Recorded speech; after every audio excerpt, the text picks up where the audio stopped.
Tu sais exactement ce qu'il faudrait faire pour progresser, mieux manger, te remettre au sport, avancer dans ton travail et reprendre la maîtrise de ton temps, mais cette clarté ne se transforme presque jamais en action. Ce n'est ni un manque de discipline, ni un déficit de motivation, ni un problème d'intelligence.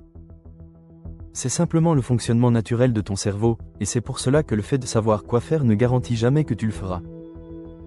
On nous a appris que comprendre un problème mène automatiquement à la solution, mais le cerveau humain ne suit pas cette logique. Tu peux très bien identifier ce qui est bon pour toi et adopter un comportement opposé, sans que cela relève d'une incohérence ou d'un manque de volonté.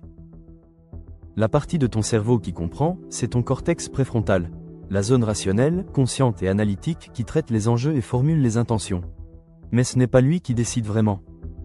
Au moment d'agir, le contrôle est transféré vers ton système automatique, piloté par l'amygdale, les ganglions de la base et les circuits dopaminergiques. Ce système rapide et émotionnel cherche avant tout à réduire l'effort, éviter l'inconfort et protéger ton énergie. Il intervient avant même que tu en prennes conscience et privilégie toujours ce qui est familier et connu, même si ce n'est pas ce que tu avais prévu. Par exemple, tu as l'intention de te mettre au travail, mais ton système automatique détecte l'effort à venir et te redirige vers une activité plus facile, avant même que tu t'en rendes compte. Ton cerveau automatique agit comme un gardien de zone de confort, il choisit la sécurité immédiate, même si elle ne te rend pas plus heureux. À l'intérieur de toi cohabitent deux logiques. L'une est consciente et rationnelle, elle planifie, réfléchit, se projette dans l'avenir et formule tes intentions. L'autre est rapide, automatique et émotionnelle, elle ne verbalise pas, elle agit. Son objectif n'est pas ton épanouissement, mais de préserver ton énergie et éviter l'effort. Chaque fois qu'il y a un conflit entre ces deux systèmes, c'est le second qui gagne presque toujours. Avant chaque action, ton cerveau automatique vérifie trois choses. Si l'action t'est familière, si elle est sûre et si elle promet une récompense immédiate.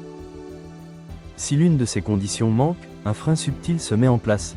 Ton élan diminue, l'envie de remettre à plus tard apparaît et la distraction s'installe. Tu te dis que tu t'y mettras plus tard, avec plus d'énergie ou dans un contexte plus favorable. Et ton cerveau te récompense intérieurement pour avoir évité un effort inutile. C'est ce qu'on appelle la fracture intentions-actions, le moment précis où ton intention est sincère, mais ton comportement ne suit pas. Ce n'est pas un sabotage, c'est une stratégie de protection de ton cerveau. Il préfère une situation moyenne mais prévisible à une situation meilleure mais incertaine. Il choisit ce qui est connu, même si cela te retarde, plutôt que le changement qui comporte un risque. C'est aussi pour cette raison que la motivation fonctionne rarement sur le long terme. La motivation est instable et se manifeste souvent après l'action, pas avant. Et attendre d'en avoir envie revient simplement à laisser ton système automatique prendre le contrôle. Les personnes qui agissent régulièrement ne sont pas plus motivées, elles ont structuré leur vie pour réduire les décisions inutiles. Là où il n'y a plus de choix, il n'y a plus de résistance. Mais il existe un blocage encore plus puissant, l'identité. Ton cerveau agit toujours en cohérence avec l'image que tu as de toi-même. Si tu te perçois comme quelqu'un de débordé, fatigué ou instable, chaque action qui contredit cette image crée une tension interne. Le cerveau déteste la dissonance et préfère rester cohérent avec une identité limitante plutôt que d'en construire une nouvelle. Ce n'est pas l'action qui est difficile, c'est ce qu'elle implique pour la personne que tu deviens. La solution ne consiste pas à forcer la volonté, mais à simplifier l'entrée en action et à miser sur les micro-actions.